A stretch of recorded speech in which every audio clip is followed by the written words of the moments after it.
عليكم ورحمة الله وبركاته وإذن سلامي دمان أمد الصوماليات ميلو البوجوكتين سو دوادا وحان ما انت ربنا إنان إذين فاهنو dilkii xanuunka badnaa uu geystay ninka la yiraahdo Sufyaan oo uu geystay 5 nin oo ka shaqeynayay Radio Muqdisho waxaa noo faahfaahin doona nin kamid ah shaqaalaha Radio Muqdisho oo markaas goobjoog ahay marka dilkaas u dhacayay sida uu asaga afkiisa ka sheegay أنا وعن كم إذا ورياشي إذا عد الراديو مقدشو كشقين جري حلقي دولتي هو الصومالية مقعي وحلي هذا سعيد آذن علي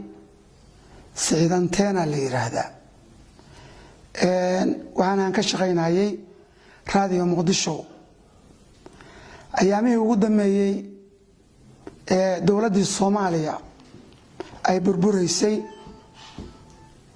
وعن جوجي توس وجوجي إذا عد الراديو مقدشو إيو حفيزك مدحوينات الله نحرسته محمد سياد برة سعيد أتندو وحنو فاهنايا سببت أو أدلي وحي أو كدلي يسد أو أدلي وحو يري سعيد ما أهينن شنتنين سببت لو أدلي سبب كسليسن قبيل وحي هذا سبب كسليسن شقاء ninkaani wuxuu yimido yiri xarunta wuxuuna ahayo dhahay nin qoro wato wuxuuna iska qoro yiri xarunta wuxuuna rabayo dhahay oo daneynaya inuu wariyo noqdo sidaas ajligeed waxa loo sheego dhahay ama wuxuu iska dhaadhiciyaba asaga hadawna shanta nin oo sid iska wareejinin oo codka qurxoon inaysan shaqadiisu aysan sii soconaynin sidaas darteeduna wuxuu ku dilay nimankaas oo afar isku mid wuxuu ku dilay xarunta dhexdeeda hal kamidana wuxuu ku dilay meel kale oo ka banaan wuxuu noo faahfaahinayaan nimankii magacyadoodii wixii la dhihi jiray iyo qabiilka ay ahaayeen iyo sida loo dilay insha Allah ta'ala waxaan jeclahay marka dad fara badan oo dunida dacaladeeda kala duwan jooga ayaa soo wacayay ayaamaha kan oo dhan waxayna rabeen inay wax ka ogaadaan dilkii la laayay wariyaashii Radio Muqdisho iyadoo dilkaasi uu geystay ninka la yiraahdo Taakay hadda la soo dhigay Facebook-yada ku jira oo la leeyahay afar naagood buu guursaday magaciisana bedelay oo Sufyaan la baxay waxaan marka hore u taaseenaya eheladii ay dadkaasi wariyaashaas ay ka dhinteen oo la laayay waxaan marka idin bayaaninayaa ninkan sababta uu u dilay dadkan ma ahayn wax qabiil la xiriira arintu waxay la xiriirtay idaacadda Radio Muqdisho ayuu rabay inuu ninku ka shaqeeyo wuxuuna kamid ahaa askartii mataqaanaa meesha timi oo la socotay General Maxamed Faarax Aydiid Allah u naxariistee wuxuu jeclaystay inuu idaacadda ka shaqeeyo dad baa marka waxay ku yiraahdeen sidaan anigu waan maqlay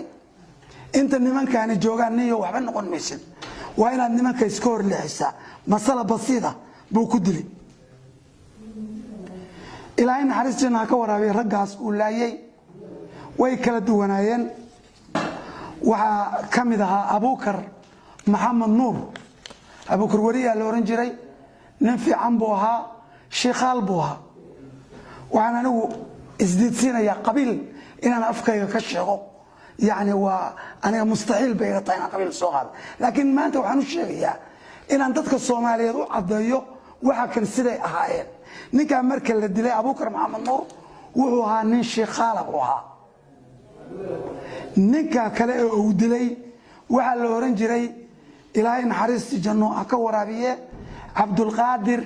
علي إدلي أقاسمه أها إذا عاد الراديو مقدشوه عبد القادر علي إدلي waxa isaguna uu ka soo jeedaa beesha xawaalaha la yiraahdo xawaalu ka soo jeeda waxa kamid ah dadka uu laayay ninkaani mahad aadan baa kamid ahaa xasan mahad aadan xasan wuxuu ahaa reerka la yiraahdo ugaadeen buu ahaa cabdi sheekh ali ayaa isaguna kamid ahaa cabdi sheekh ali wuxuu ahaa nimanka la yiraahdo Arab Saalax ama reerka Arab Saalax la yiraahdo ayuu ahaa waxa kamid ah ninka la Cabdixaange waa nin isaguna wariyay idaacadda radio Muqdisho waxayna walaal rasmi ahaayeen Cabdulqaadir Juula oo isaguna ka tirsanaa jiray radio Muqdisho ninkaas ayuu la walaalahaa ninkaas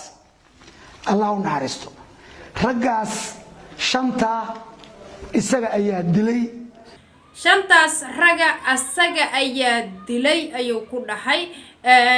in qof bini'aadmiya oo nafleeya oo aakhiro lagu soo rogojinayo laguna weydiinayo sababta aad u dishay inaad u disho sabab shaqo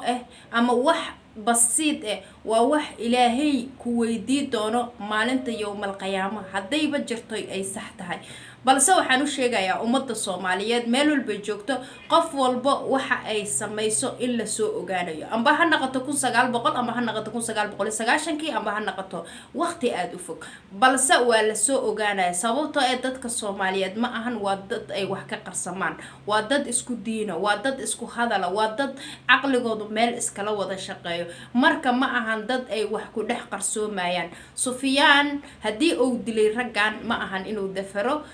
waa inuu iska ninkaas magacyada bedelanaya oo marna Abu Sufyaan baan ayle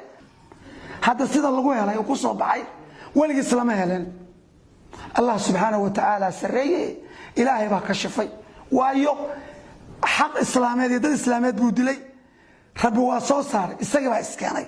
oo doodii ciidan ku soo istaagay oo inuu gabdho Soomaaliyeed oo masaakiina afar hal mar wada meersado oo ma taqaana ismuujiyo oo isagoo la baxay Sufyaan oo isu akaysiinaya muslim isu akaysiin dhigi abwey